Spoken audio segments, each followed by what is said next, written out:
Hello everyone, welcome back to the channel, where we peel back the layers of history to reveal the truths they do not want you to see. Today, we are diving into the mother of all conspiracies, a story so explosive it will make you question everything you thought you knew about power, betrayal, and the events that shaped our world. We are talking about the hidden connections between John F. Kennedy, the CIA, and the 9/11 attacks, a web of intrigue that spans decades. From a president's defiance in the 1960s to the collapse of the Twin Towers in 2001.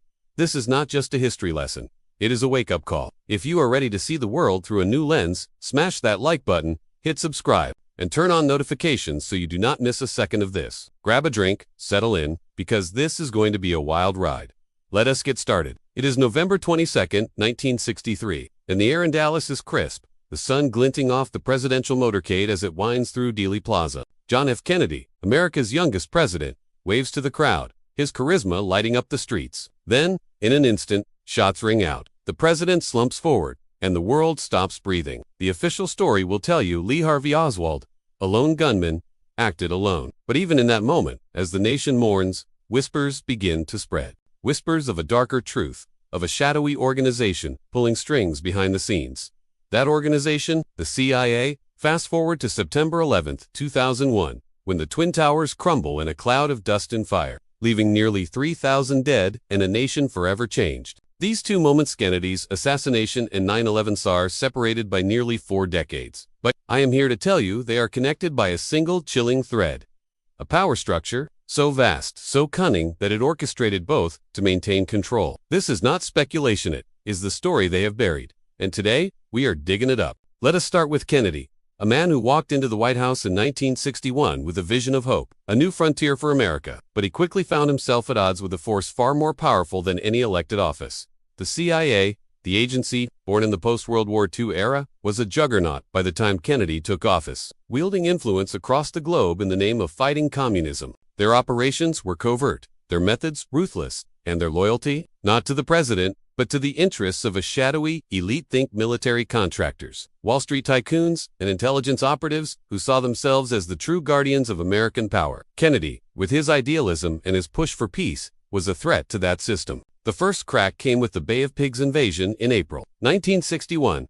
The CIA had spent months planning a covert operation to overthrow Fidel Castro in Cuba, training exiles and promising air support. But when the invasion failed, spectacularly, 1,400 exiles stranded, over 100 dead, and the rest captured. Kennedy was left holding the bag. He took public responsibility, but privately, he was furious. Historian Arthur Schlesinger, J.R. Kennedy VIII, wrote that the president felt betrayed by the CIA's overconfidence and poor planning. Some say he vowed to splinter the CIA into 1,000 pieces and scatter them to the winds. A quote attributed to him by insiders, though never officially confirmed. Whether he said it or not, the sentiment was clear.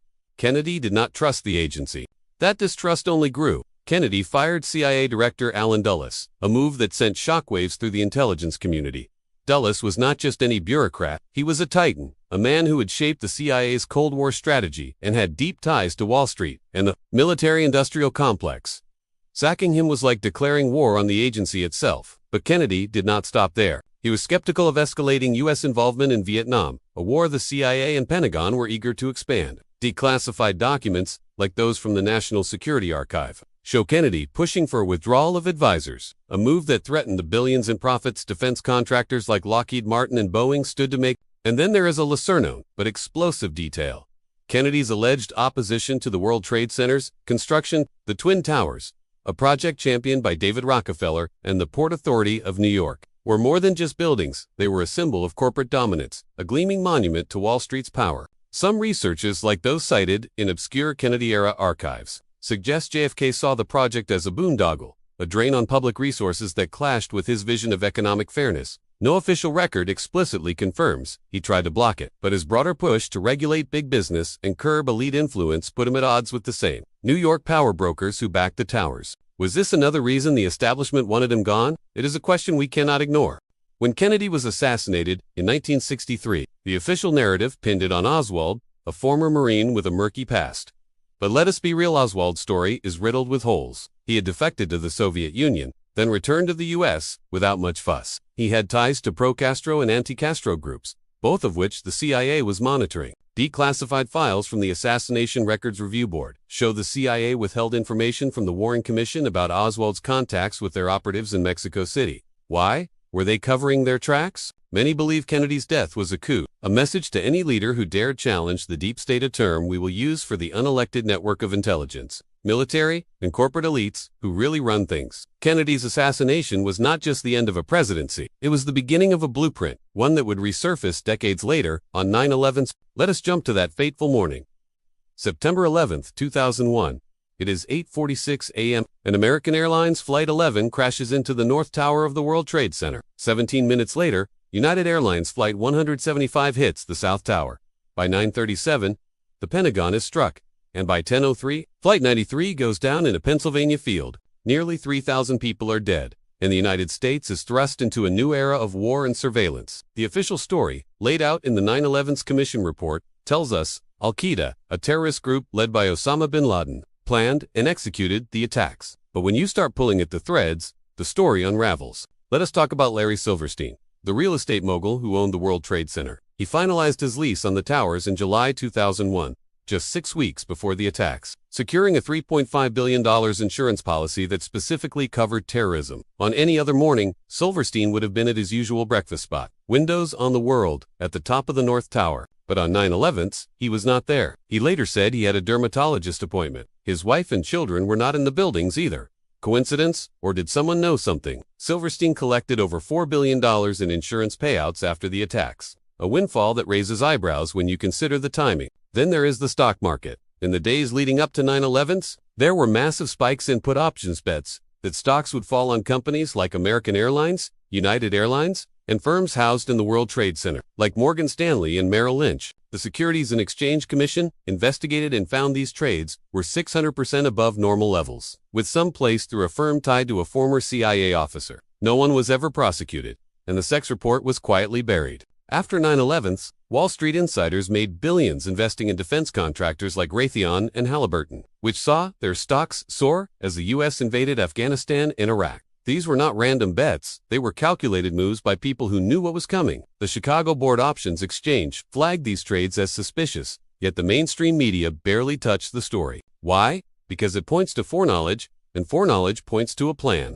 Now, let us dive into Al-Qaeda and Osama bin Laden, because this is where the CIA's fingerprints get clearer. The official narrative paints bin Laden as a rogue terrorist, a fanatic who hated America's freedoms. But his story starts in the 1980s, during the Soviet-Afghan War. The CIA, through Operation Cyclone, poured over $3 billion into arming and training the Mujahideen Islamic fighters resisting the Soviets. Bin Laden, a wealthy Saudi, was in Afghanistan, leading Arab volunteers with CIA-supplied Stinger missiles and cash. Declassified documents from the CIA's owned archives confirmed they worked through Pakistan's ISI to funnel money to these fighters, including bin Laden's network. By 1989, the Soviets were defeated, but the CIA's freedom fighters did not just disappear, they evolved. Bin Laden formed Al-Qaeda, turning his CIA-trained network against the U.S. Was this a betrayal, or part of the plan? Some sources, like whistleblower Sybil Edmonds, claim the CIA maintained back channels with Al-Qaeda into the 1990s, using them to destabilize regions for geopolitical gain. The 9/11 Commission report admits the CIA tracked hijackers like Khalid al-Midhar and Nawaf al-Hazmi as early as 2000 but failed to share critical intelligence with the FBI.